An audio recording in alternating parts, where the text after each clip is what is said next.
para não perder esse programa ao vivo. Esta sexta-feira, último dia do mês, 20 horas. Espero você com nossa bancada e esses craques do jornalismo brasileiro.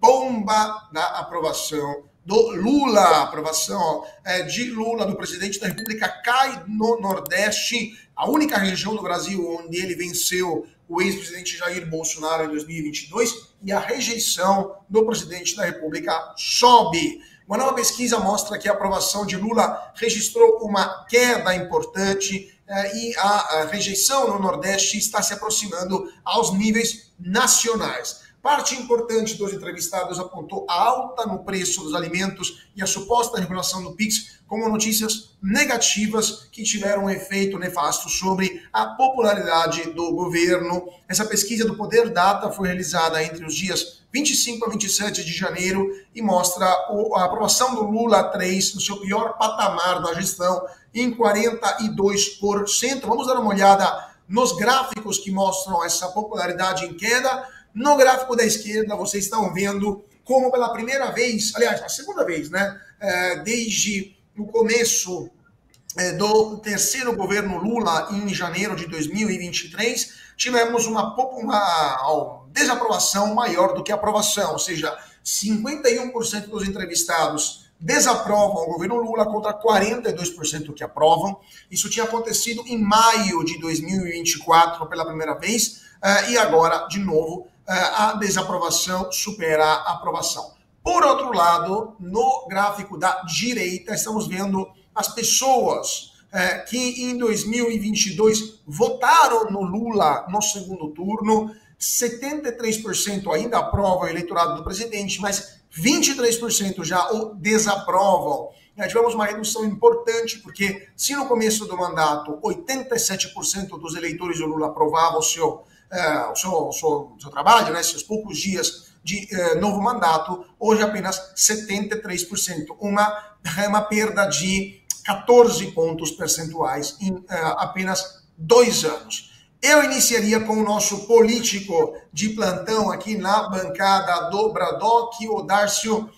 Darcio, na sua opinião, o que esses dados significam e qual será o efeito político disso nos 2 anos que ainda sobram de governo para o Lula? Olha, significam que a manifestação convocada aí nas redes sociais para o dia 16 de março pode surpreender. E podemos ter, portanto, uma grande manifestação e, pelo que a gente sente nas redes, pode ser a maior da história. Existe uma insatisfação que independe da questão partidária. Quem ama mais a sua família do que o governo, e eu acho que é só todo mundo, já entendeu que vivemos um período muito complicado. Está faltando o alimento na mesa de quem trabalha. Está muito difícil sustentar a vida diante de tanta inflação e de um governo que gasta muito e gasta mal. A única coisa que não é possível medir, porque estamos vivendo aí um recesso parlamentar, é o clima político dentro do Congresso. Em princípio, o governo encaminha os seus líderes, representantes, Alcolumbre no Senado e Hugo Mota na Câmara, como aliados para presidirem as duas casas. O que não dá ainda para saber é como que o Congresso vai reagir a essa opinião pública. Ou seja, senadores e deputados precisam do voto. E se o eleitor está insatisfeito, não é normal que eles vivam em lua de mel com o governo. Portanto, Cauti, esse pode ser o início das dores. Pode ser que o Congresso reaja a essa pesquisa de uma forma um pouco mais agressiva do que vinha reagindo. Ou seja, o Congresso vinha manso e, de repente, ele pode se tornar um pouco mais rebelde. A gente só vai ter como saber disso na semana que vem. Temos agora uma disputa na Câmara e outra no Senado. Na Câmara, Van Hatten colocou o seu nome. Quantos votos ele terá? Essa pesquisa vai influenciar nessa decisão? Isso a gente só vai poder medir na semana que vem. Perfeito. Fabi, sua opinião sobre esses dados e a bomba política, então, como o Darcio estava salientando, que poderia se apresentar para o governo na volta dos parlamentares após o fim do recesso? Bom, é muito bom a gente ter aqui, né, alguém de humanas, vocês são de exatas, Eu de humanas, eu olho para esses gráficos, eu já abstraio e penso na parte humana do negócio. Ele está derretendo. O pessoal aqui no chat tem razão. O pessoal no chat está falando a verdade. Lula está derretendo. Está tão perceptível que até poder data, gente. Poder data. Parece inacreditável. Está dando já esse derretimento. Porque não tem como negar. Tá olhos nus, né? Eles estão brigando entre eles. Não promete nada. Os isentões liberaloides que apoiaram essa gestão aí do Lula, né, que fizeram no escondidinho da urna, mas fizeram 13, estão todos arrependidos, está um chororô para lá, um chororô para cá, e o Brasil de fato tem que chorar, porque desde, né, do pequeno empreendedor até o grande, no Brasil sofre, né, com tanto de burocracia que eles querem ainda implementar, e o peso do Estado, né, que isso Lula jamais vai largar, viu o bando de tonto que votou e acreditou. Esse é um ponto. Então, dito isso, eu acho que temos um sinal aí muito, muito perigoso. Eu tenho todas as minhas ressalvas ao Kassab, mas, infelizmente para nós, mas felizmente para ele é sim uma pessoa interessante aí no cenário político e que costuma surfar as boas ondas, vamos dizer assim. Então, ele não tem nada de ideológico é o bolso dele. Então, ele mesmo já disse, né, olha, ô Lula, eu tenho aqui ministérios no seu governo, mas eu estou pensando muito bem aí, porque o Lula está derretendo. Né? Se o Kassab também verbalizou isso, quase dizendo, não dá para sustentar o Haddad, você pode me dar a fazenda aí para mim, também tem isso em jogo, né? A gente sabe que político é político, mas está notório. Nem a Rede Globo está conseguindo apoiar o Lula, ficou no lado da Haddad também. Gente, está muito interessante. Então, eu pegarei a minha pipoca e vou cornetar muito, gente, porque, de repente, né, um pedido assim, pode ser que saia mesmo. Né? A Câmara é muito sensível à população, a Câmara dos Deputados especialmente. E se ali pipocar uma bola muito alta, algo que está incomodando todo mundo, inclusive até o próprio PT, sei não, gente. Né? Deus é bom conosco. E se for por ausência de oração, não será, né? Nós estamos orando faz tempo por isso. Gleisi Hoffmann será ministra de Lula e o PT terá um presidente interino até julho. A presidente do Partido dos Trabalhadores, Gleisi Hoffmann, foi escolhida para o ministério no governo Lula, uma nomeação que gerou questionamentos se Gleisi está sendo alçada para ser a sucessora de Lula nas próximas eleições. Lembrando que nesse primeiro semestre está prevista uma mudança de vários ministérios. Paulo Pimenta, o ex-ministro-chefe da SECOM, já foi demitido. Gleisi poderia assumir o Ministério da Coordenação Política, da Articulação Política, e já se fala em pesquisas eleitorais para 2026, com o nome de Gleisi Hoffmann para a presidência da República. Darcio, sua opinião sobre essa possibilidade de que Gleisi seja a sucessora de Lula? Acho muito improvável, embora possam sim estar tentando encontrar um remédio anti-Michele Bolsonaro. A Janja deu errado. Afinal de contas, é difícil combater a Michele. A Michele, nesse caso aí, ela é imbatível, né? E agora podem sim tentar a Gleisi, por que não? Afinal de contas, vão precisar de uma mulher para enfrentar uma outra mulher, caso a candidata do campo conservador seja a Michele Bolsonaro. Mas eu não acredito muito nisso, não. Eu acredito que a Gleisi possa estar caindo para cima. Eu vim acompanhando uma disputa interna no PT desde 2024. E logo no início desse ano, uma ala do PT defendia que José Dirceu, vejam só, assumisse o comando do partido.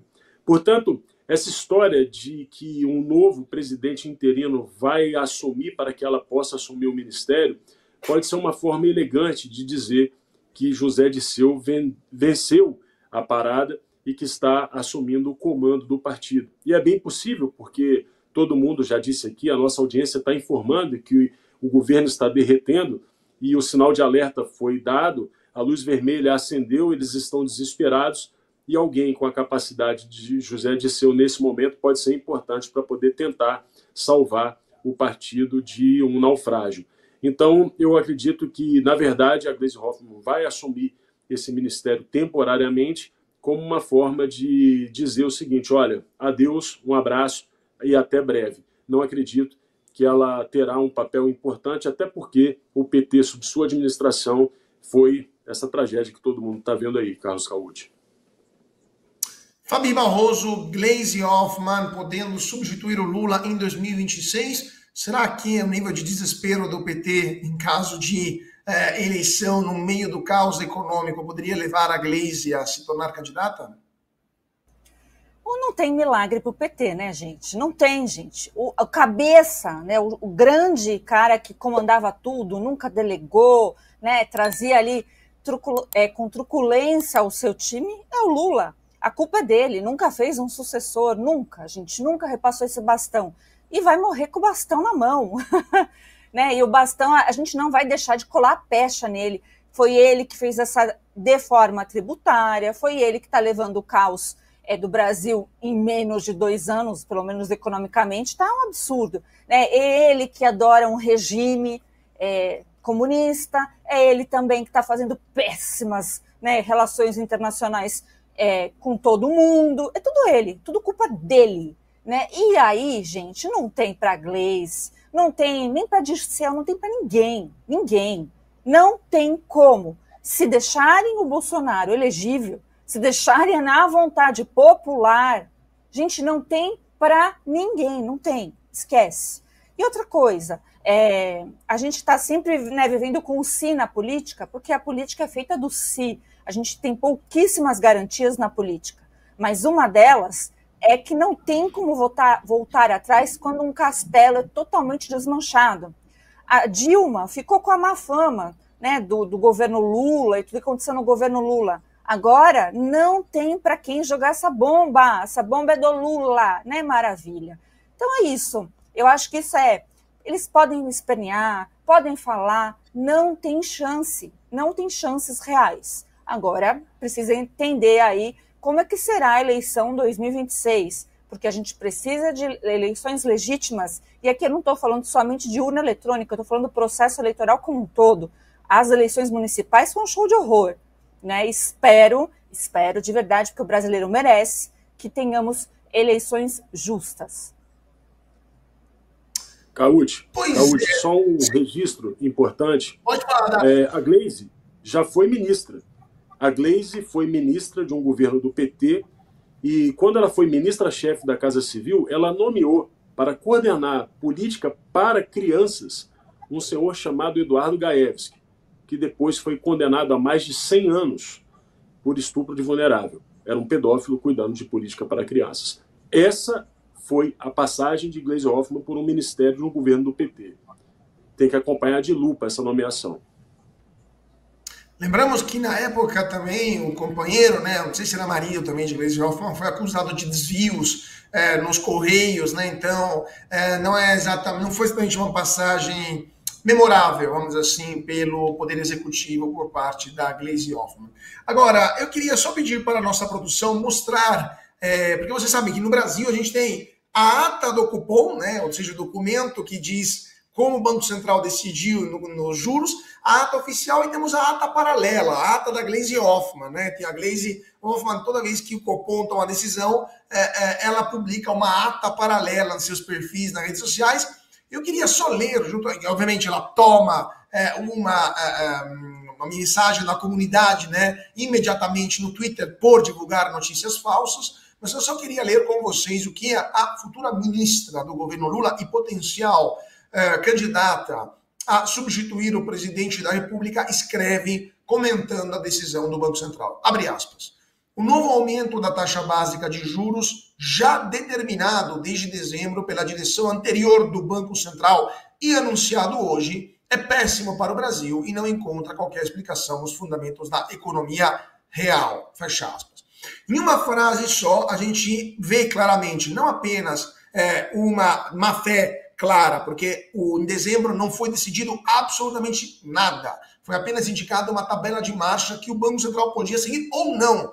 E hoje, a reunião do Copom, a unanimidade pelos membros do Copom, nomeados pelo próprio governo Lula, e inclusive o presidente do Banco Central é ex-secretário do Ministério da Fazenda de Lula, Hoje, essas pessoas decidiram a unanimidade aumentar um ponto percentual. Então, Gleisi Hoffmann divulga uma fake news e aí, alô, agências de checagem, alô, STF, cadê o inquérito do fim do mundo? Temos aqui uma prova, um flagrante perpétuo, né? Ponto número 2, essa mensagem, além de demonstrar uma enorme má fé, demonstra uma de tamanha incompetência, porque ela diz que não, essa decisão não encontra qualquer explicação nos fundamentos da economia real, e isso aparece claro que a Gleisi Hoffmann não sabe distinguir uma taxa de inflação de um extintor, porque se temos uma inflação que superou a meta em 2023, 2024 e vai superar até 2027, esse ano está superando provavelmente os 6, 7, 8% ao ano. Dívida PIB superou 10 pontos, aumentou 10 pontos percentuais, né, nos últimos 2 anos. O maior rombo nas contas públicas, que superou até aquele da pandemia. Déficit primário, né, e déficit nominais monstruosos e não tem nenhum fundamento, explicação na economia real. Gleisi Hoffmann, evidentemente a senhora não vai ao mercado porque saberia que a inflação dos alimentos é o dobro da inflação oficial do IPCA, e é por isso que vocês não conseguem sair nas ruas, porque as pessoas jogam tomates em cima de político do PT, quando aliás, nem tomate que tá caro, mas jogam fruta e verdura estragada em cima dos políticos do PT quando eles vão pra rua. Não sei se temos também o tweet do First Husband, né, do primeiro damo, que eventualmente poderia chegar no Planalto caso a Gleisi seja eleita, do Lindenberg e Farias, porque obviamente ele tem que copiar a Gleisi também nessas coisas, né, nessas baboseiras. Não sei se a produção consegue mostrar o tweet do Lindenberg e Farias, que é um festival de absurdos também. Esse daí ninguém leu, basicamente porque não chegou nem a receber uma nota da comunidade, mas também é outro festival de insensatez e que demonstra como o PT simplesmente está deslocado da realidade de maneira crônica. Darcio, eu queria continuar conversando contigo sobre as declarações do presidente do PSD, né, o Partido Social-Democrata Gilberto Kassab, que criticou a gestão de Fernando Haddad no Ministério da Fazenda e afirmou que o PT não teria condições de vencer uma eleição nesse momento. A ausência de Ratinho Júnior em um evento no Planalto amplia a desconfiança do governo Lula em relação ao PSD, e essas frases do Kassab também pioram a situação. O governador do Paraná negou qualquer motivação política ao faltar da cerimônia lá no Planalto e alegou que houve conflito de agenda. Mas, na sua opinião, Darcio, o governo Lula, estando tão enfraquecido e tendo problemas também para achar recursos para alimentar, né, para comprar votos, de fato, da base aliada no Congresso, poderia o governo Lula vivenciar um desembarque de vários partidos, como, por exemplo, o PSD, que se estaria preparando para disputar as eleições em 2026? Pode acontecer. É o que eu estava falando agora há pouco. Essa mensagem do João Campos é um sinal de possibilidade de desembarque, sim. Infelizmente, a gente precisa reconhecer aquilo que a Fabi trouxe aqui, né? O Gilberto Kassab não é ninguém apegado a qualquer compromisso ideológico ou com qualquer compromisso de gestão.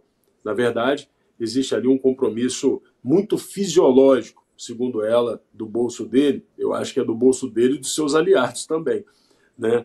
Então, assim, na verdade, o Gilberto Kassab também está passando um recado, está mandando um aviso de que algum projeto novo pode interessar esse grupo. Acredito eu, Cauti, que esse desembarque não será feito de forma tão rápida como as pessoas estão imaginando. Acho que antes de eventual ruptura, eles vão sangrar cada vez mais o governo. Eles já estão criticando alguns ministros de olho nessas pastas.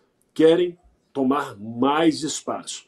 E depois que esses espaços forem ocupados, teremos a outra ala, por exemplo, a do João Campos, reclamando que perderam esses espaços. Porque o poder, ele tem um número limitado de espaços. Ele cresce na medida em que o governo consegue meter a mão no bolso do povo. Acontece que o povo começou a sinalizar que também não está satisfeito. As pesquisas estão mostrando isso e o chamamento de uma manifestação também. Então, o governo está encurralado entre os seus aliados com muita fome e o povo também. Fabio Barroso, a sua opinião também, o governo vai sangrar, sangrar e sangrar até chegar ao fim? Ou teremos alguma decisão do próprio Lula até que poderia mudar esse jogo? Acho que a Fabi está sem áudio nesse momento. Eu estou aqui, Vamos ver tá se normal. agora temos. Agora sim. A reunião hoje do Lula com os banqueiros parece que foi produtiva para os banqueiros, não é? Sempre assim. É sempre assim. E depois ele tem a cara de pau de falar mal de banqueiros. Gente, é uma canalice sem tamanhos. Então, pegando esse gancho, o Kassab, eu não sei como, eu acho que isso é uma grande falha. A gente vive apontando, mas a gente apanha por apontar verdades. Eu não consigo entender porque Kassab está em governo de Tarcísio, né, aqui em São Paulo. São Paulo é fruto disso. A gente olha e vê esse governo neo-tucano. E o Kassab está achando que ele vai poder fazer isso com todo mundo. Não acho que é bem assim. Então é óbvio, né, ele já está fazendo sim também esse joguinho aí com o próprio Ratinho Júnior, já está querendo puxar para si uma candidatura dele mesmo, do partido. Aí a gente espera as reações. Eu espero reações aí, por exemplo, do Valdemar Costa Neto, né, presidente do PL. A gente precisa ter esse embate. E está muito concorrido também o MDB. O MDB está uma briga para ver se ele vem para cá, se ele vai para lá. E nisso, gente, quem perde é o povo, né? Porque estão negociando o quê? Ministérios, etc, etc. Então, o Kassab, quando ele fala isso, eu fico, assim, também alerta. Como eu falei, pode ser que ele esteja querendo o lugar do Haddad. Está querendo essa, né, a fazenda. E assim, querer não é poder, mas se tratando de Kassab e o poderio que ele tem, infelizmente, ainda aumentou nessas eleições municipais, o PSD, que era um partido, hoje em dia não, né? Ele tem representatividade e vão brigar feio. O duro, gente, que a gente olha para partido e a gente não vê pessoas, a gente vê caciques partidários.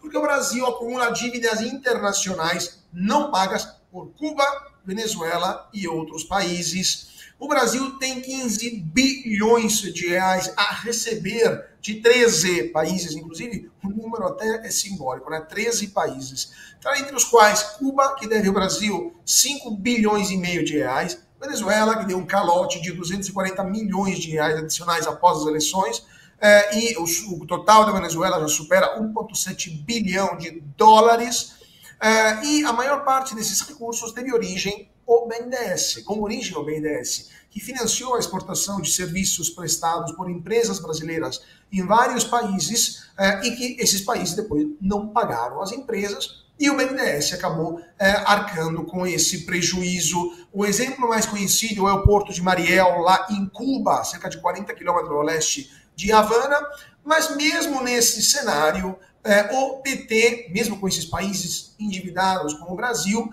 o governo brasileiro prefere aumentar impostos dos brasileiros que ao invés de buscar o recebimento desses recursos, né, e desses débitos.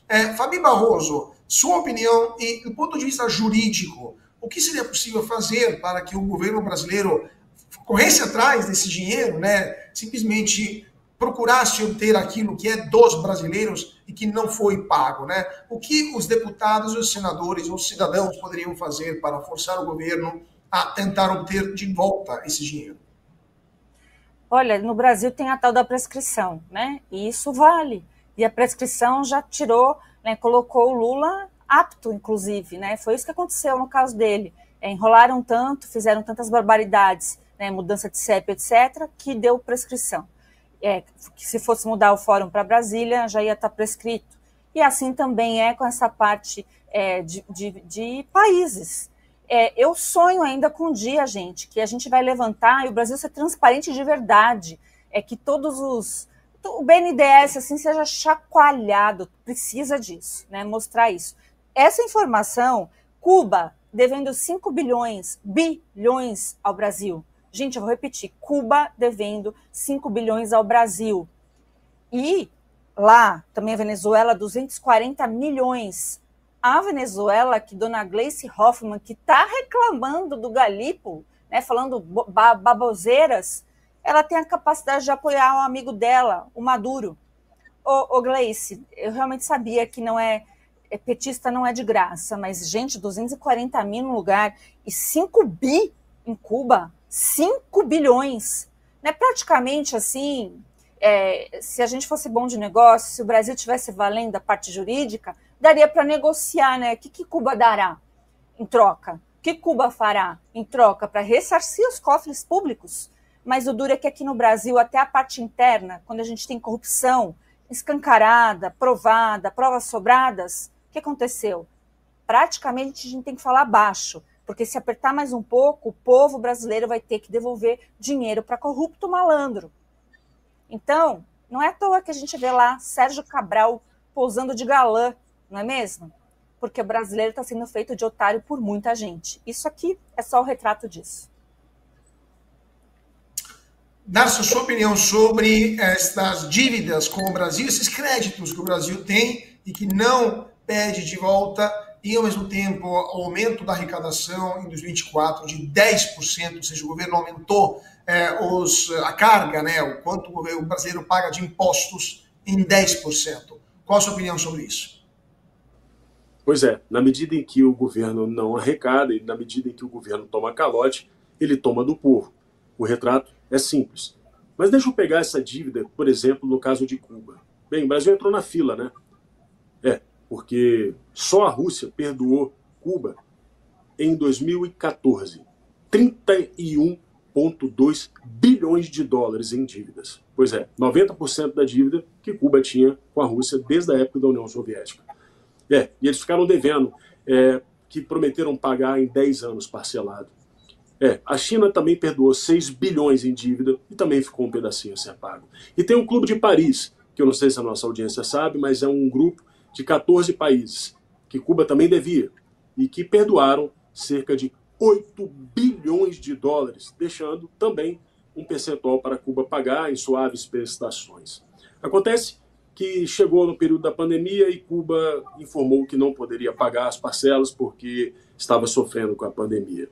E empurrou todos eles com a barriga mais uma vez. Cuba vive uma situação que a gente chamaria de insolvência, se fosse pessoa física ou jurídica. Nesse caso tem um nome, é default soberano. Cuba não tem a menor condição de pagar o que deve, nem ao Brasil e nem a todos esses países que eu acabei de citar. E é muito mais. O México, por exemplo, perdoou 500 milhões em dívida. De Cuba, estou falando de Cuba só.